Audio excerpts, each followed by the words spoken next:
Vernon Town School District meeting to be in order. Please rise for the Pledge of Allegiance.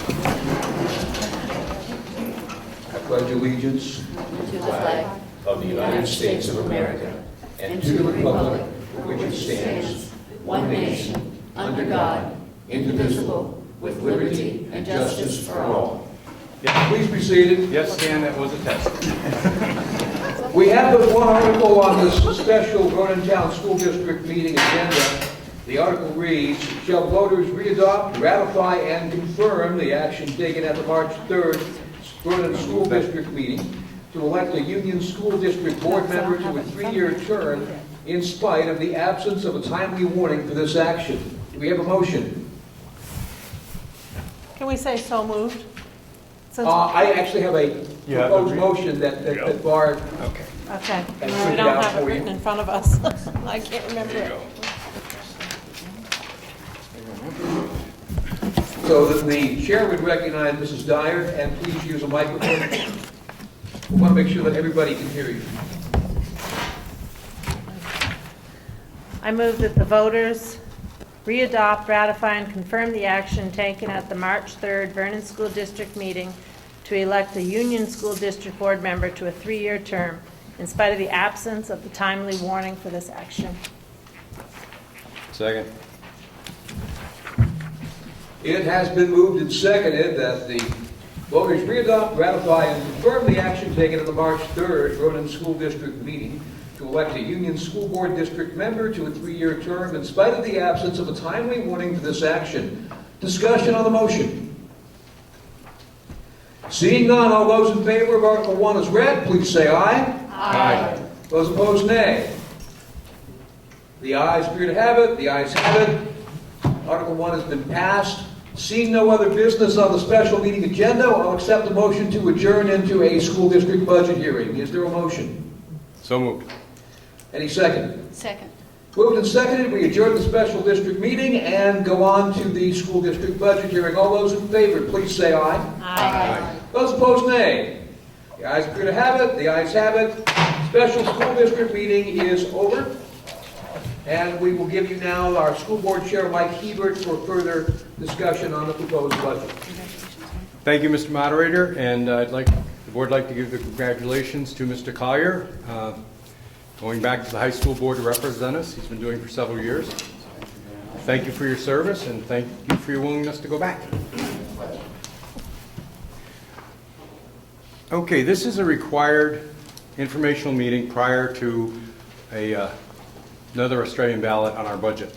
So this evening, what I would do is ask board member Matt Coombs to go over what our proposed budget is, and then we'd like to field all the questions that we can. So, if there are no questions to begin with, Matt? Thank you. I'm going to go through the line items of our expenses that are different from the last vote.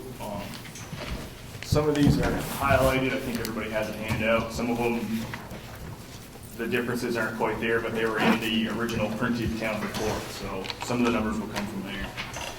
Under our teacher's salary, which is also up here, the new proposal is for $925,066.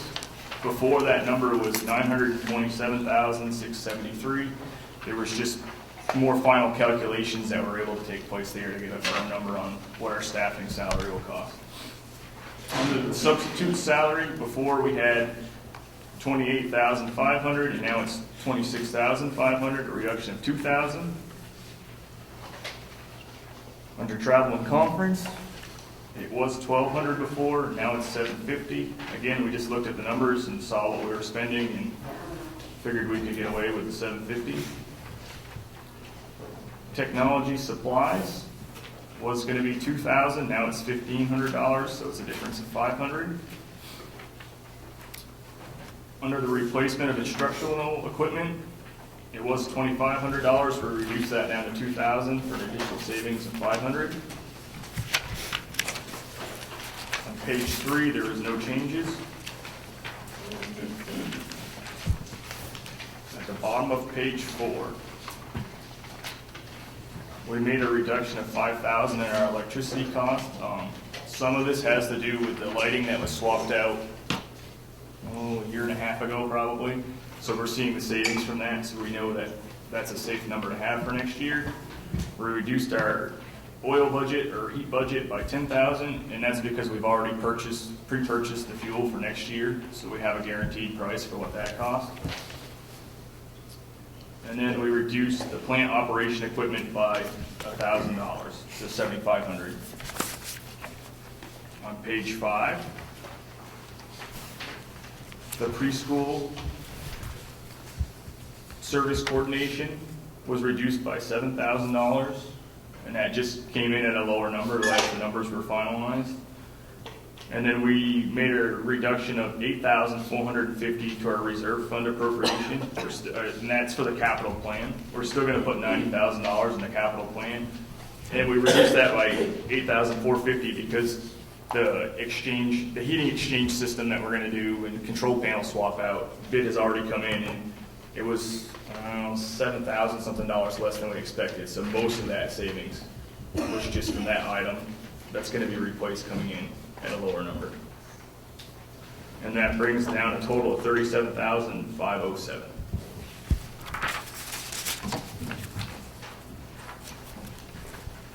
So at this time, we'd open up for questions from the floor, if anyone has any questions.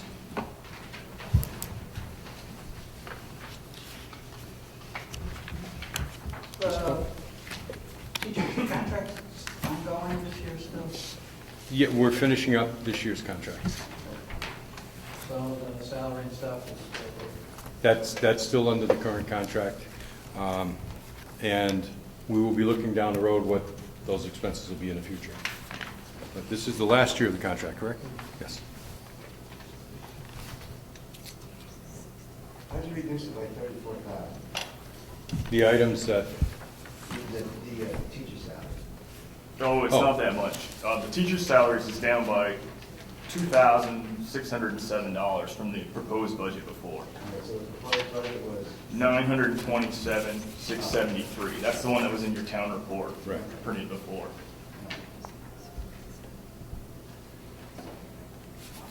and we do have, So when you add up all of the reductions, it totals to $37,507, and that includes the $2,607 from staff salaries or teacher salaries.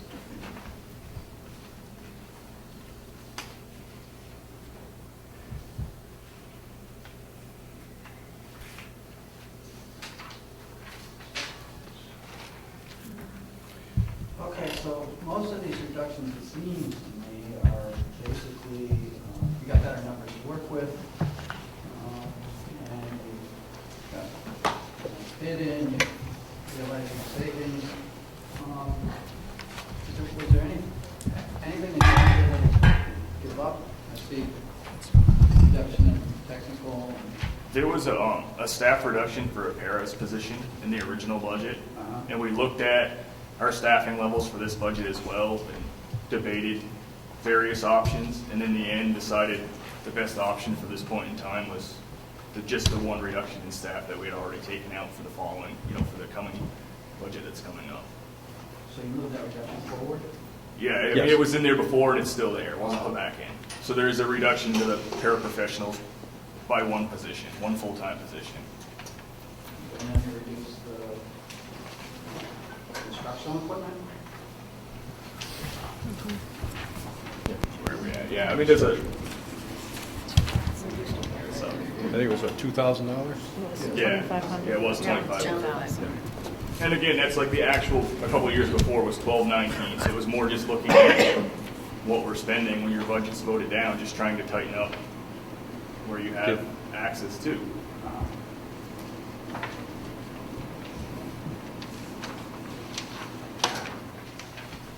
Yes, sir. How much, where do we stand as far as what the state mandates for staffing? How much over are we? In staffing? Teachers, cleaning folks, the whole bit? State says 11 students per teacher. And I think now we have 10. All right. The state says 11 per student, and we have 10. So we're fairly close. And we continue to monitor that. One of the things that I think needs to be realized is that for a number of years, the school has been reducing staff and reducing expenses for a long period of time, because when Vermont Yankee came off our grand list, that required us to make a lot of changes. So we have had a long, slow decline, and now we're also abnormal to the rest of the state is that we're one of the few schools that is actually seeing population growth. But that's why you don't see our ability to take a huge chunk of money. It's because we've been slowly doing that over a period of time. So annually, we do reduce our costs.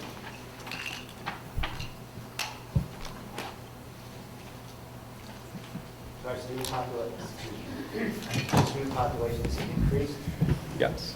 When we added on for the school years ago, we had anticipated 310 students at the school. We got down to a low point of about 125, and we're back to 161 actual students, not adjusted students. It's 161 actual students. So we are seeing some growth in our student population where other towns are seeing tremendous declines. So that's why we keep trying to strike that balance. The paras position this year was really discussed a great deal as to what's the impact of doing that on the student population, what if this were to occur, what if that occurred, and we felt that this time we could still do that reduction without harming our programs and what we provide for the kids.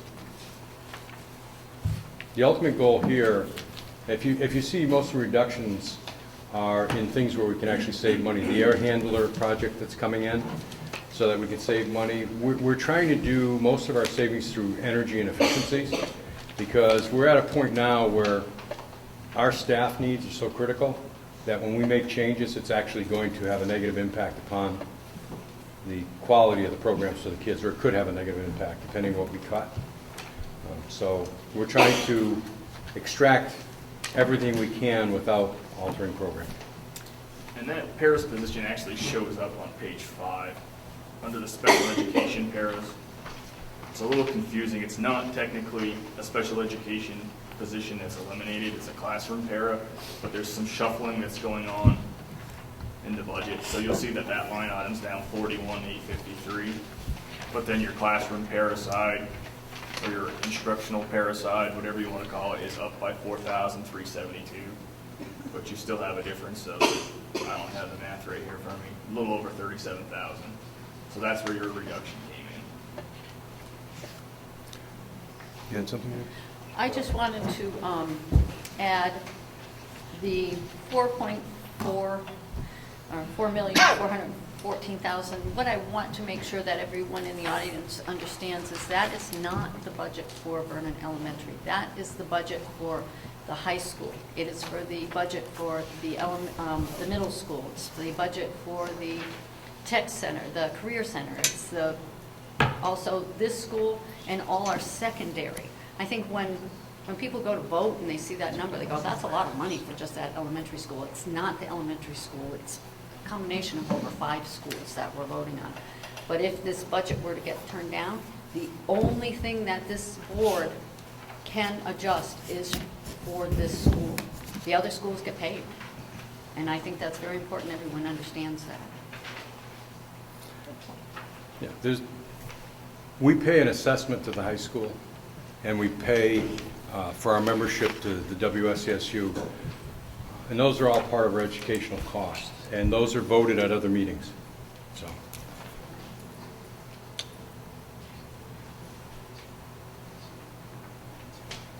anything else?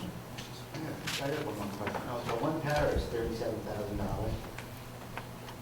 Now, there's some other stuff. It's better from finance, that question. So it was a reduction, I'm Ron Staley, superintendent of schools. It was a reduction of one full-time paraeducator, which I think is about $20,000. And then there was some savings where we shifted from regular ed, should have been coded to special ed, And so that gave us a reduction as well. So the overall was 37, but the warranty position is about $20,000. And tuition excluded, do you know what the breakdown is between Brattleboro and Pioneer? Not exactly, but we pay the statewide announced tuition. That's our maximum payment. And we pay the assessment to Brattleboro. I don't know what the difference is at this point, but the assessment is generally higher than what we pay to other places. And that's because we are a member school of the supervisor of the union. And there are certain things that you cannot charge for in tuition. So we would have a higher assessment going to Brattleboro than we would pay for tuition. It's the same as a student coming from Dover does not have to pay for some of the portions, so he would pay a less tuition. And I'm going to ask Dana to pull up the document that Frank just prepared this afternoon and have Frank Rucker, our business administrator, go through it. It gives you a breakdown of the question that you just asked. So it's towards the bottom of the page. I don't know if we can blow it up. But It's right there, yeah. First page, yeah. under expenditures. That's right. Yeah, so what this document tries to illustrate is the school funding, as Deb has mentioned, it's not as straightforward as it used to be, where you had K-12 or pre-K-12 spending at the town school district level, and you knew when you were voting on a budget that it was all kids in Vernon. So the state has made a few changes to the funding law over the years. The big change was in 97, 98, Act 60, and then there was another big change a few years ago, Act 130. So this is the budget document that we've been looking at. As Vernon mentioned, I just updated this document a little while ago. If you could make it a little bigger. What do you want? So I just want to illustrate what Deb was talking about. I want them to see this enrollment statistics off the page. So you've got it. So there you go. Yeah. So we've got 4,376,000. Matt just walked us through how this is lower than 4,414,000 that was proposed earlier at town meeting. So we're looking at where it says total expenditures 4,376,000. And then Deb was just explaining that there are different groups of students that we're paying for. So you heard the number 161 students. You see that on the far right-hand side of the screen, 161. If we went into the parts and pieces of the budget that Matt just described, and we put them together in the group of kids that are here, okay, 161 kids that are here, that's the 2,763,000 in spending. If you leaf through this document that you have as a handout, you would see page 4, bottom of page 4 is the total elementary budget. 2,483,000. That says, here's your budget. And I think as Deb is illustrating, that, some folks might think, okay, this 4 million is for the kids here, but that's not the case.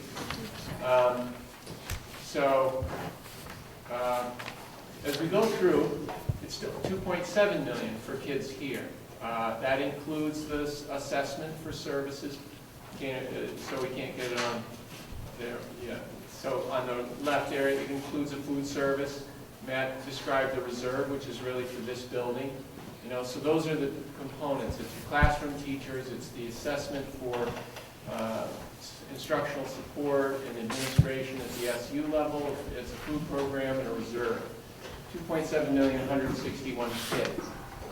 But then there are a lot of other expenses. 1.6 million is for kids generally not here, and to some extent there's a mix of expenses. So I'll just go through it. You see the pre-K, the first line. Pre-K and essential early ed, 168,000. So that's for students that have been either identified with special needs before they get to kindergarten, and the state says that we will help address those disabilities. And then there is also the pre-K program, which is just regular preschool. We talked a lot about that at the last information meeting. And if you scrolled over to the right, Danny, you would see that number in terms of enrollment, 14. And I'm using the full-time equivalent definition for that. There are about 28 or 29 little guys, but we only get to count half of their attendance because those are 10-hour-a-week programs. So it's full-time equivalent means what is the equivalent of if you were here in kindergarten all day like everybody else. So you see, in addition to our elementary budget, there's $168,000, and then there's another $515,000 that is special education programs. That is a collection of all programs, kindergarten through 6th grade. So some of that is in this building, but also some of it is for those kids 7 through 12 that are in other programs, whether they're at UHS or Pioneer or other programs. In addition, there's transportation costs. That's probably 50-50 in between high school and elementary. So, but we capture that in one place. We do get reimbursed about 44% of that, the 178,000. So, if you were looking at the revenue budget, you would see transportation aid of about 66,000. And then there's the tuition that actually excludes BUHS, 750,000. So this is all the kids that go to school other than Brattleboro Union. So that would be Pioneer and someone maybe going out of state that we pay the average announced tuition, 750,000. So in addition to that 2.7 million for kids here, we have another 14 plus 58 kids. So what's that, 72 kids for 1.6 million that we are funding. These are our kids, they're Vernon kids, but they're in a variety of grade levels. So that's how we get to 4,376,000. But it is, as Mike pointed out, we actually used to cut a check for Brattleboro Union High School out of the 4-something, but we don't cut a check to Brattleboro Union anymore. What we do is, Dane, at the very bottom, there's a little narrative that I've created, and I'll hand this out.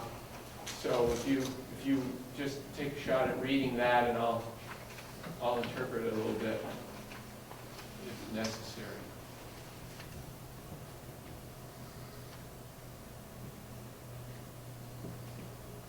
So basically it's saying that we have another 100 and something kids, 108 actual kids. The state equalizes those kids, 115. It's all part of the funding formula.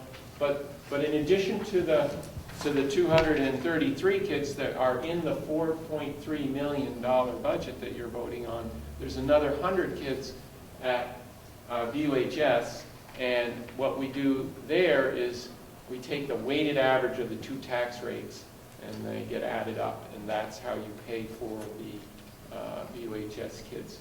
The weighted average is approximately 2/3 of your kids, or that 233 students. That's 2/3 of your Vernon student population. So you get 2/3 of the Vernon School District calculated tax rate. Then you go over to a BUHS in February. There's a vote. That created a tax rate of about $1.81, and you get 1/3 of that. So you get 2/3 of the tax rate that's in your handout.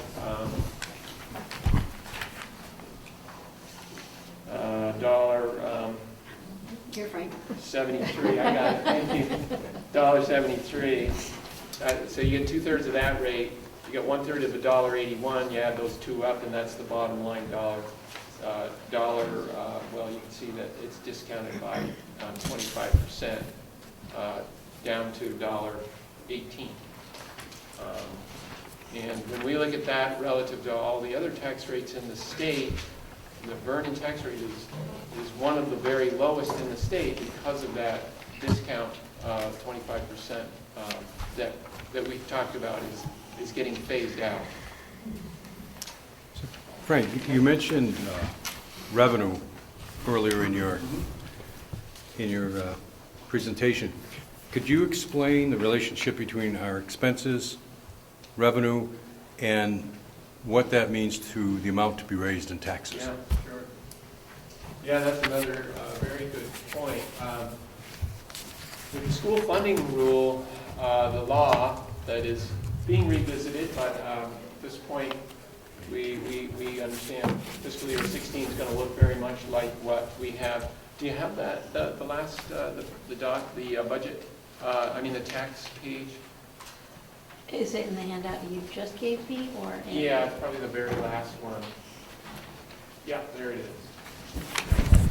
So we've just been talking about $4,376,000.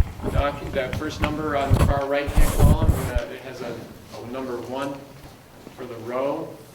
$4,376,585. But the school funding formula says that we'll pay taxes, we'll calculate a tax rate based on the revenue that we receive that's related to public education. So we receive $694,000 in revenues. So we have a net number of $3,681,000. That's where we begin the school funding formula calculation. But let me show you where that comes from and why what the folks did at town meeting is so helpful from a tax rate point of view. So if you scroll back to the top on that revenue document that we were starting with, and this is in your handout as well. This one? Yep. So all of the revenue numbers here, except the general education support grant, the biggest number, $3,681,000. All of those numbers add up to that $694,000 that we talked about. So every revenue number that we receive, like the $214,000 from the town for the rental of this facility as a community center, that is a direct reduction of your tax basis for the school funding formula. So I mentioned $694,000, and you can see $214,000 is a very significant amount of that. We can talk about what impact that has on your tax rate, but the school funding formula is set up so that if a school can create an alternative revenue source other than the tax rate, meaning tuition revenue, rental income, these grants that we receive, $25,000 for the nurse grant and the Medicaid literacy grant, those all reduce our tax rate. And so I mention that because sometimes when we look at spending and we think about reductions, if we reduce a line item that has a significant revenue source attached to it, you're not getting the benefit on a tax rate, for that reduction. So that's something the board considers as they develop their proposals, and that would be, things like preschool. Yes. Frank, sorry, I came in late. You just talked about the 25% phase out. I presume that's the post for my Yankee 25% phase out. That's right. It starts in fiscal year 17. Okay. Yeah. Is that 25% phase out? Is that calculated on, as far as the sheet goes, on the 4.376 million figure? The way that goes is, Dana, if you zip all the way down to the tax page again, the last page, it's based on an index that this year was set at $1. and that's a dollar statewide property tax, and it's on that index. So everybody in the state starts with school tax liability at $1, and then it's adjusted based on the proportion that a town school district spends in relation to a state statistic. And what we have here. Line 28. Yeah, so line 20, is there a way to make that a little clearer, Dana, or that's as good as it gets? What just happened? Line 28 in small font, it says based on $1 Yeah, times 0.75. yeah, so there it is, right there, times 0.75, that's where the adjustment occurs. So what is your, I can't get to what is your gut here in terms of presuming that we could keep level funding? When we come into that the fiscal year that we got the 25% phase out, what is the impact going to be? Well, if everything remained the same, spending, everything else, it's over 3 years, so it's about an 8% change each year. And that's 8% per year for a 3-year growth year. Yes, to get to 25, yeah. And we're starting not in the tax year that we're going into with the year. That's right, yeah. And as Mike mentioned, the thing that could offset that, or it could make it worse, is enrollment. And it's enrollment per cost per student. It's this formula that we're looking at in the way in which it's calculated. So impacted by cost per student, saying that as the student count decreases, the tax implications get worse? Or That's right.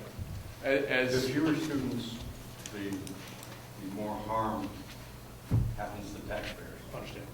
Yeah.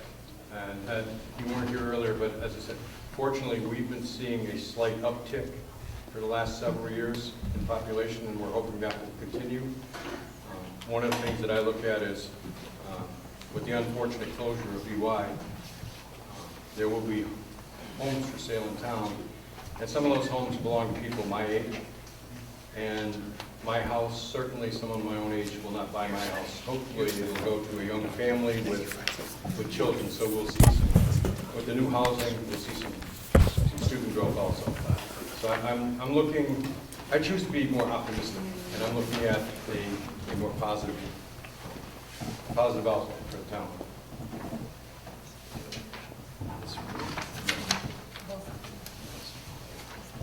Yes, Mike?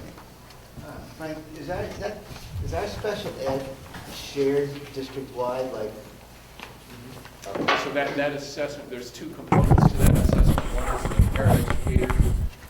It's on the back page of this document that is local. And then the other piece, the larger piece, is the SU program run looking at Vernon's need and then taking a proportion of the total and assigning an assessment to Vernon. And that also includes some direct bill in there too, correct? Or Yes. could include that? Yes.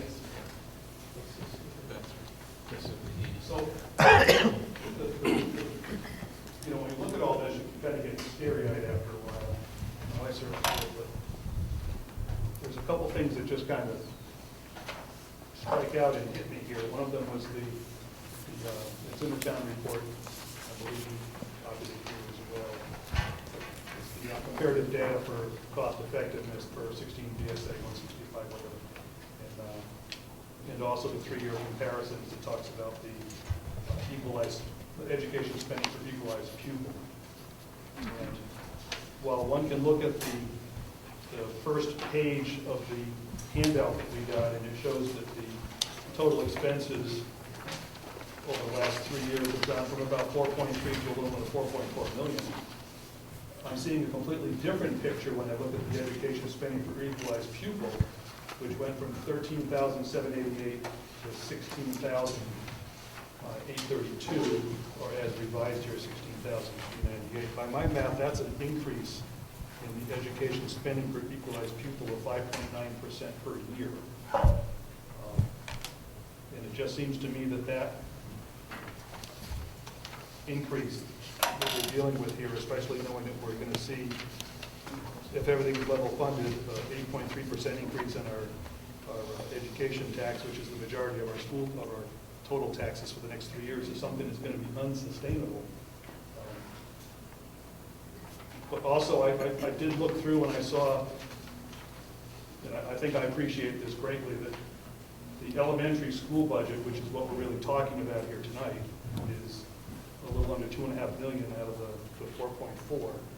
It distressed me greatly to be at the BUHS meeting and see that there was only 9 or 10 people from Vernon who even showed up to vote on that, which has a much bigger impact on our taxes than what we have here. I suspect that won't be the case next year. So I can appreciate that we're only talking about the elementary total, but it's just my sense that this is not a trajectory that's sustainable in town, and that something significant has to shift. We have to change something in order to control the spending. I saw on here there was a couple outliers. The student to administrator ratio is unusually high. The teacher to administrator ratio is high. Within our cohort for school spending, we're number 6 out of 32. We're one of the most expensive in the state. But I also saw that Bethel Elementary School, which is in our cohort, was really, they got it together when it came to their total number of teachers for the students. There's data there that we can go out and can extract and talk to other schools and find out, how did you do this? How did you reduce those expenses? That's my big comment here, is it seems as though we're on a trajectory that we can't continue. We can't afford to keep things as it's going. I looked at the 2009 budget compared to the 2014 budget. I should say 2009 versus 2014 town reports. We have the same number of students. And yet even with the reductions that was talked about at town meeting for reducing, I think, a para and a teacher, we're still more heavily staffed and more teacher staffed than we were back then. Having said all that, my big question is, what else is there? What are the hard decisions that really aren't being talked about that have to be done in order to make some significant cost controls and cuts in the budget? Well, it's the discussions we have every year. We talk to the principal about our staffing levels, where we're going with those. Historically, if you look at our percentage of increase that we increase our budget, our percent is not that high. What occurs really, and it's a very frustrating factor for school board members throughout the state, is you can be extremely frugal in your school, but when they equalize, you're equalizing with schools that may not be as frugal. A couple of years ago, South Burlington had a 12.5% budget increase. That impacts our tax rate. That impacts our equalized pupil costs, things like that.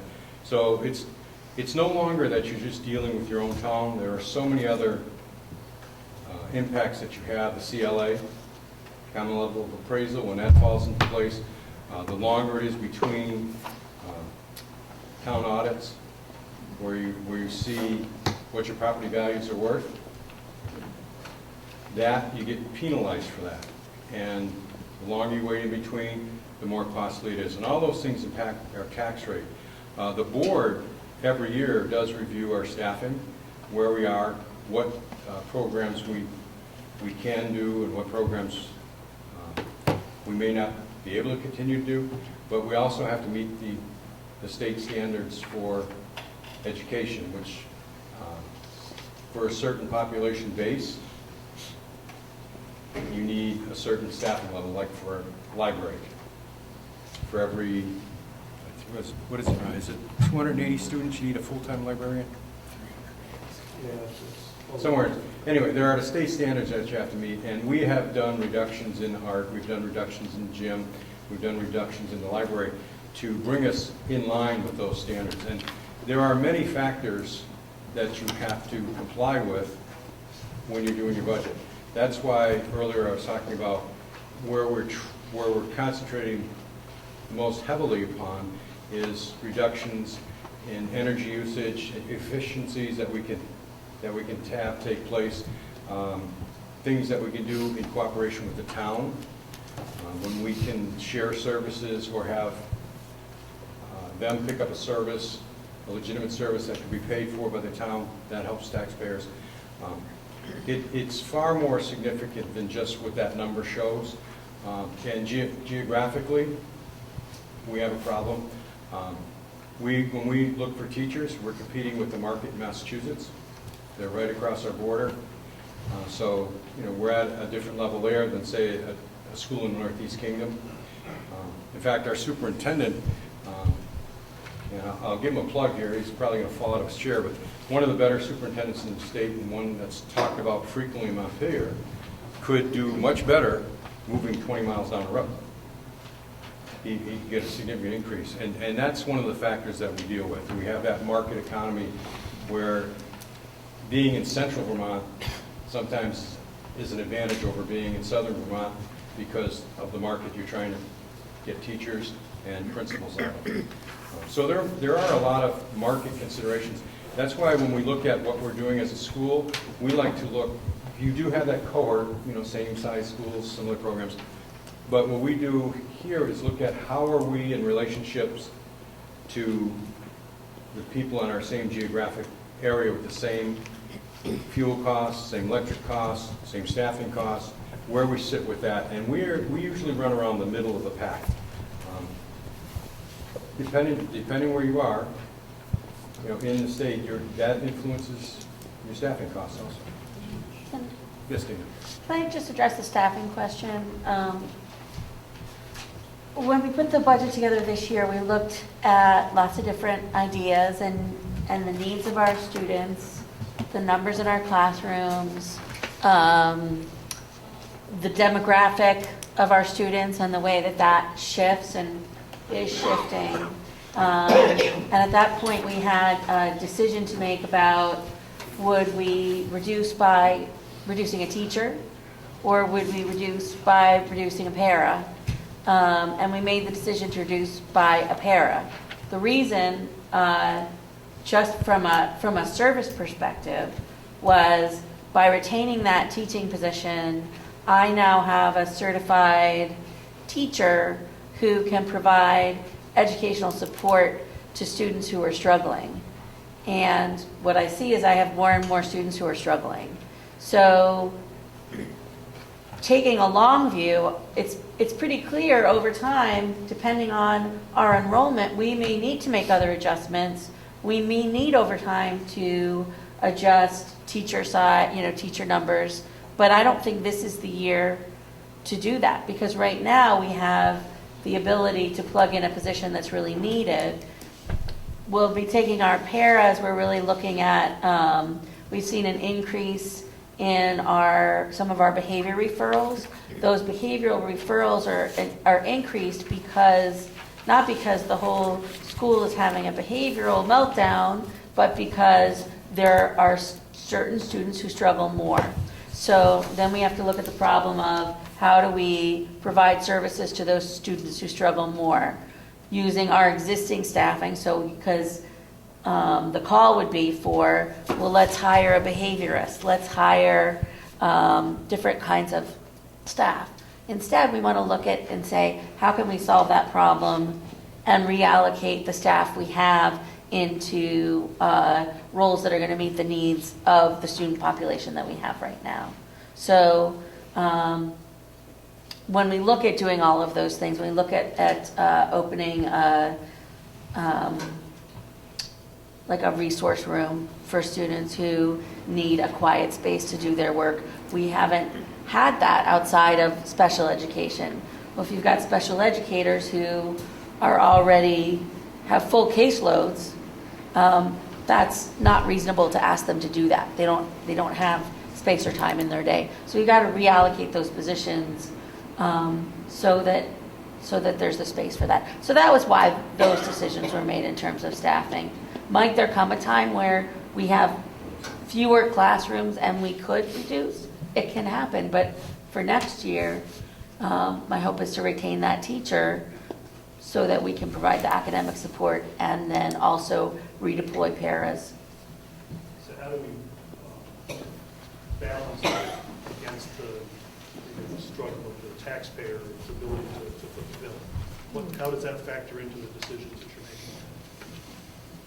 making? Well, it factors greatly. I mean, I also think that the taxpayers want a school that is going to meet the needs of their students as they grow older and are also looking for jobs and to make livings and stay in the area.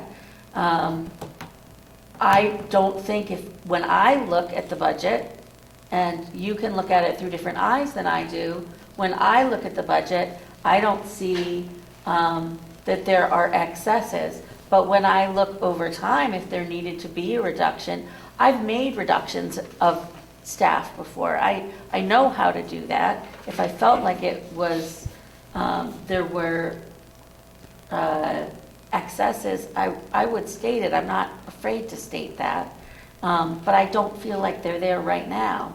I do think there may be, depending on what happens with our enrollment, our numbers, I think there may be in the future. But I don't want to lose staff members that we need and can build our capacity right now before we need to lose those numbers. If I could just add, if you look at page 5 under the special ed numbers, in the other handout, I think we were very fortunate, and the board was pretty active with this, looking at the special ed needs in the WSESU assessment.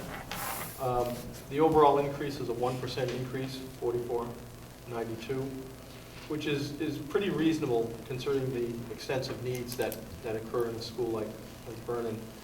And the thing I think about in terms of the current staff, to be able to service the students so they stay in this building, as opposed to some schools that just don't have the staffing to support these kids, and then you're paying for out-of-district placements, $36,000 to $60,000 for those kids.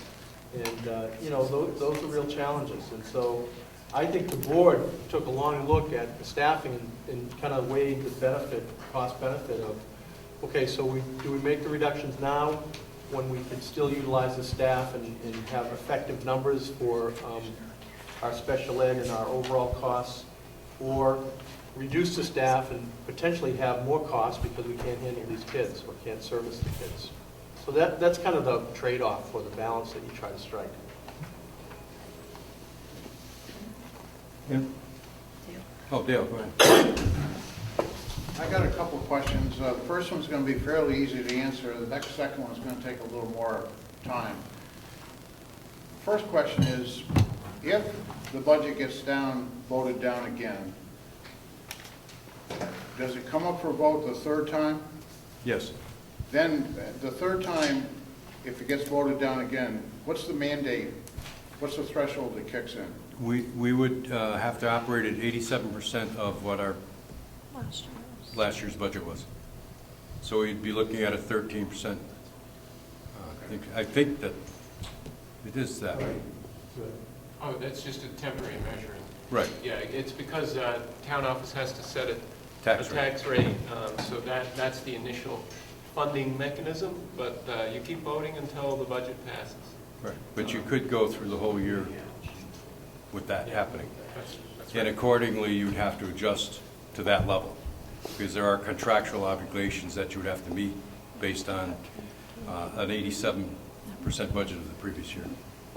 Well, I don't think it's any secret. I mean, I've attended a lot of your meetings, and I think that I've expressed the discontent that's out there, and I'm not sure the local constituents are going to see $37,000 cut as really as a real heartfelt. But that's their opinion, and we'll see how the vote comes out. But my second question is can you shed some light, and this is going to be a little bit from your perspective as our representative up at, I want to say Montpelier, but Montpelier, on this House bill that was just passed, 361, have I got the right number?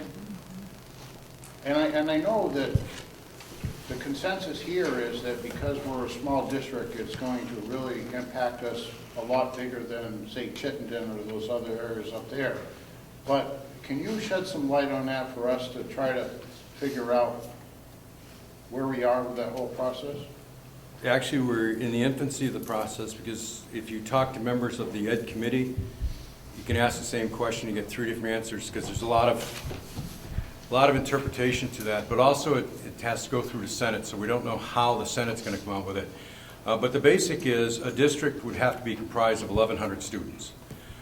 So for Vernon, we do belong to the supervisory union. They will be allowed to continue. You may have to add, modify your governance of that, have a K through 12 board, various things. Vernon has a unique problem, and I've been talking with legislative council about it. We are specified in statute for some of the things that we are able to do as a district that no other district in the state can do. So it's going to be a little harder for us to fit in with anybody, but I feel very comfortable that where we are right now with the supervisory union, and I alluded to earlier, our superintendent has a great reputation. Our supervisory union has a great reputation throughout the state as being one of the best, or if not the best and most efficient run supervisory unions. So we will get, I think, a lot of leeway in how we set up our districts. But again, it's in its infancy. We don't know how that works out. But I am looking for a cooperative effort within our supervisory union to move forward. And just to add, we're a district of about 2,800 students. So this legislation is really for the smaller school districts where some of the schools are 30 students or fewer, and to try to get them to think about a different governance model that will emphasize the efficiencies and maybe have partnerships involved, kind of like Newfane and Brookline merged together as a school district. I think that's really the basis for this legislation, for some of the small schools to think about how they could join in with other districts and be more cost effective. Because in some of the small schools, you know, you have class sizes of 11 or 12 kids. It's just not realistic to maintain that operation. So I don't see it having a huge impact on our SU. Most of our school districts, Vernon's 161, Guilford's over 100, 125. Most of our schools are 150 plus student schools. And one of the things that the bill speaks of is like schools, or like school districts, and that's one of the issues that we have to deal with, and I still think that we'll get a lot of cooperation within the supervisory union, because the closest like school district to us, and we could set up a district with them, would be Dover. And then from Dover you move further west. You know, the way it could materialize is really, you could have some very strange districts. But as Ron said, we're in pretty good shape here.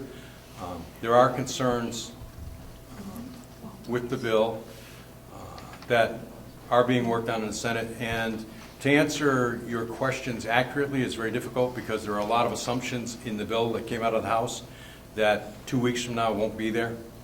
So 2 weeks from now I could probably give you some much more solid answers. Walter. And so only based on what you know today and knowing that things could change, do you see the Vernon School Board surviving this process and continuing into the future? By 2018, I would not expect that. The direction of governance is to have K through 12 boards. And that sets in a whole list of problems themselves, of which I will... So do you think that board, once again, I know this is all made up.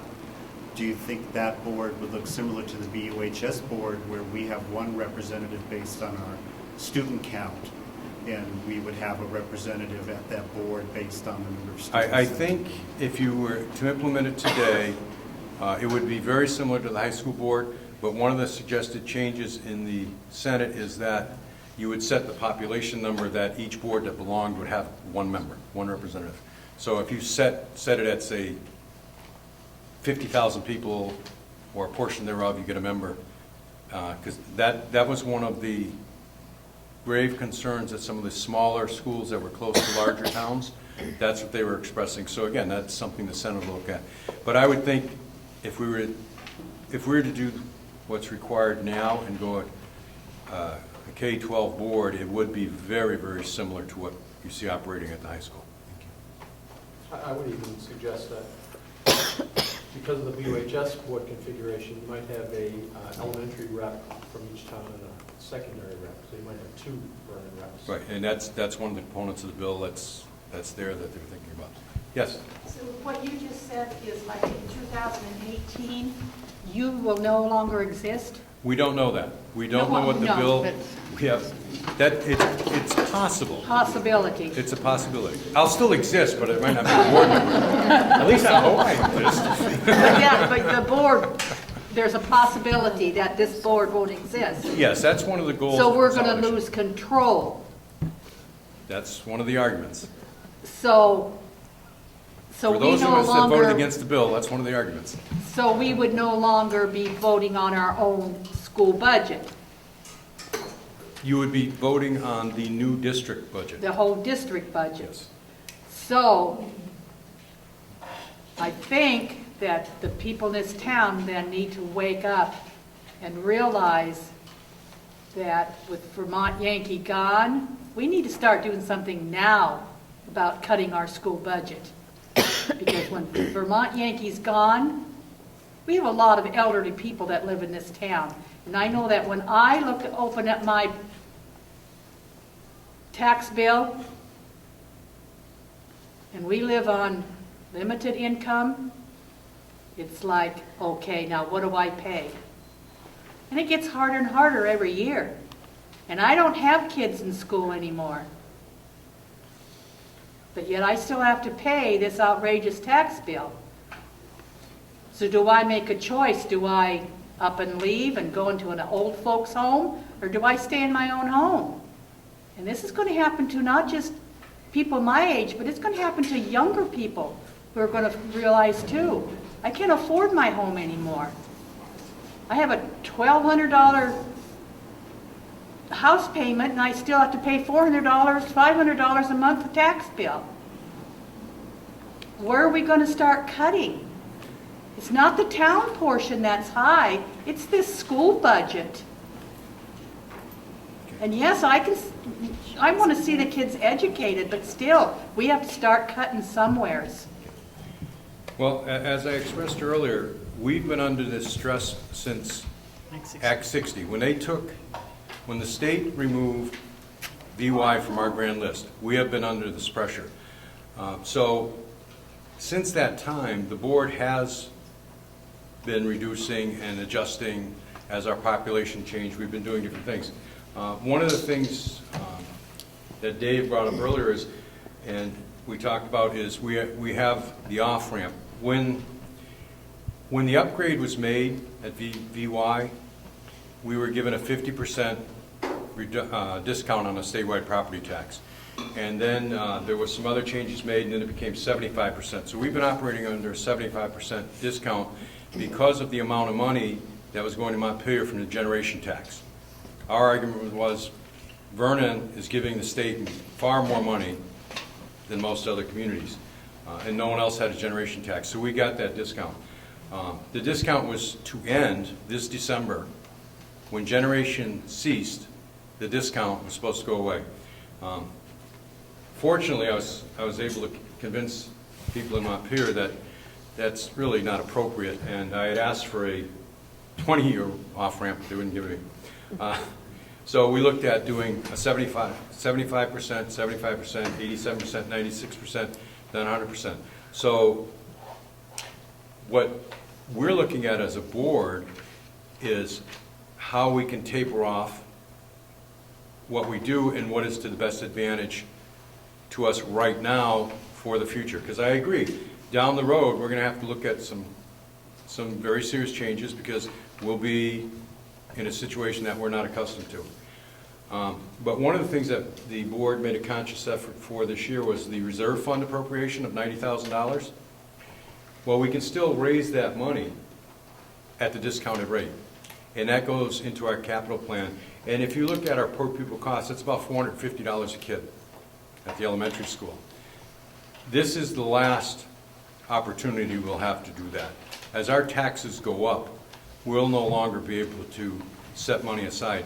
And what we've been able to do with having a strong capital plan is a project that's going to start very shortly, is changing all the air handlers for the building.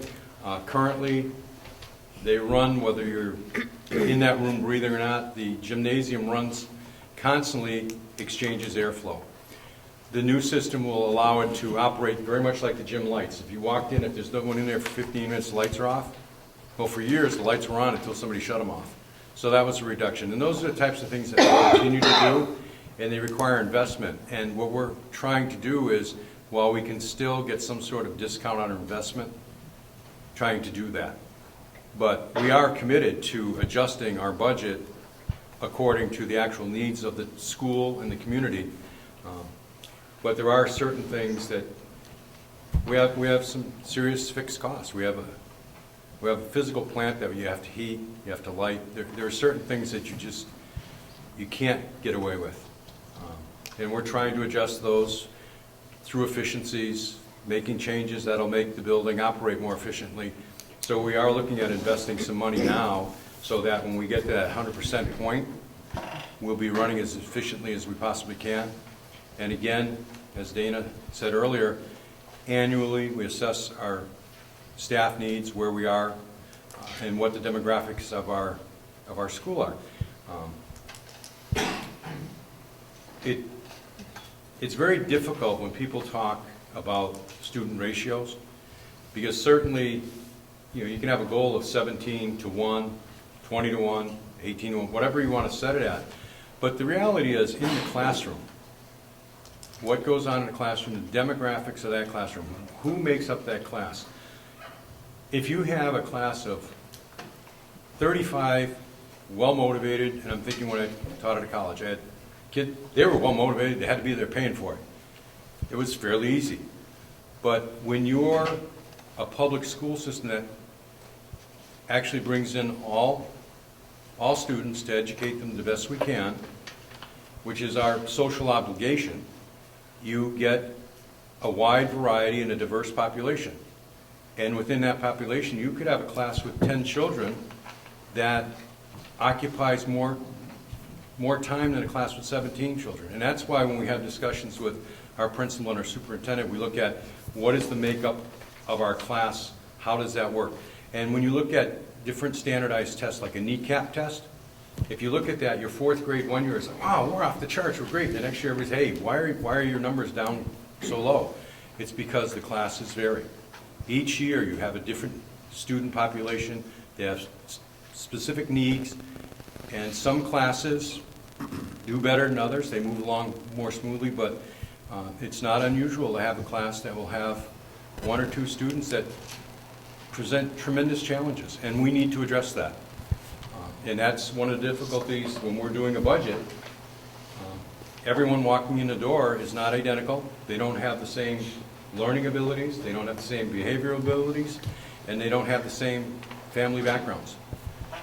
And we have to work with that. So it's extremely difficult, and that's why we put so much importance to what our superintendent and our principal tell us about what our student population needs are. And when we can, this year we reduced a classroom para. When we can do that, we will do that. But I will tell you, this board's first priority has, and I hope will always be, that the students in this school get the highest quality program that we could possibly provide them. And that's what we attempt to do every year, and we reevaluate what we do every year. And we take this very seriously, because just like you sitting out there, we're under the same tax pressures as you are. My taxes, since VY went off our grand list, they're 10 times higher than they were, and I don't like it. But I mean, that's one of the realities of having a good neighbor have to leave. So. Any other questions? Yeah, this is, I sympathize with you, because you have to convince 4 out of 5 people in the town have no direct connection to the school. Only about a fifth of the people have kids or teach or grandparents directly, and yet you have to figure out a way to convince the rest of us who support you in your effort why we should spend almost $200,000 per student over 12 years to educate.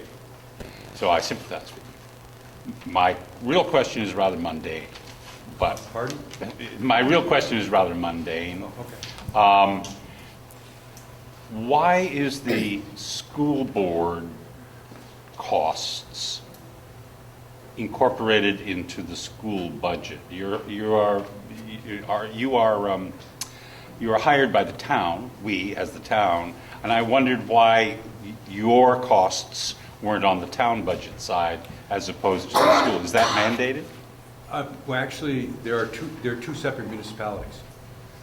You have the town of Vernon as one municipality, and your school districts within a town are a separate municipality. So the budgets are totally separate, and the costs are allocated to where that goes in. Okay. Anyone else? If not, I'd like to thank you all for coming. This is a great showing. It's nice to see people here. Yes. And we will be back in 2 weeks to have another public session for people to come and ask questions. And we do appreciate your questions, and we share your concerns. And we will try to address those concerns, but the budget has been set for the year, and hopefully the town will find it in their goodwill to support us and not put us in a situation where we have to dramatically change programming. So again, before we leave, any other questions? If not, April 28th is the next week. if not, we'll hopefully see you all April 28th, 27th, excuse me, April 27th, and bring a friend. Thank you. Thank you.